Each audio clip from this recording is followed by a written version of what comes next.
সদ্য পদ্মশ্রী পুরস্কার পেয়েছেন ভারত সেবাশ্রম সংঘের সন্ন্যাসী কার্তিক মহারাজ। আর এবার তার বিরুদ্ধে উঠল নাকি ধর্ষণের অভিযোগ চাকরি দেওয়ার নাম করে মহিলার সঙ্গে সহবাস করেন স্বামী প্রদীপ্তানন্দ ওরফে কার্তিক মহারাজ। কার্তিক মহারাজের বিরুদ্ধে মুর্শিদাবাদের নবগ্রাম থানায় ধর্ষণের অভিযোগ জানিয়েছেন নির্যাতিতা মহিলা। অভিযোগের ভিত্তিতে মামলাও দায়ের হয়েছে, শুরু হয়েছে তদন্ত। অভিযোগ, স্কুলে চাকরি দিয়ে এক মহিলার অসহায়তার সুযোগ নিয়ে তাকে দিনের পর দিন ধর্ষণ করেছেন কার্তিক মহারাজ। নির্যাতিতা বহরমপুরের বাসিন্দা। জানা যাচ্ছে 2013 সালে নির্যাতিতা মহিলাকে একটি স্কুলে চাকরি দেওয়ার কথা জানান মহারাজ। মহিলা স্কুলে চাকরি করতে শুরু করেন।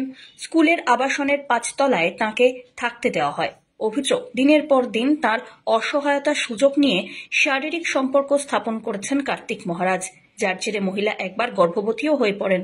তাকে জোর করে গর্ভপাত করানো হয় বলে অভিযোগ। শেষ পর্যন্ত এই ঘটনায় নির্যাতিতা মহিলা সাহস করে মুখ খুললেন। কার্তিক মহারাজের বিরুদ্ধে শ্লীলতাহানি এবং ধর্ষণের অভিযোগে থানায় মামলা দায়ের করেন মহিলা। পুলিশ ইতিমধ্যেই কার্তিক মহারাজের বিরুদ্ধে শুরু করেছে তদন্ত। Bureau report.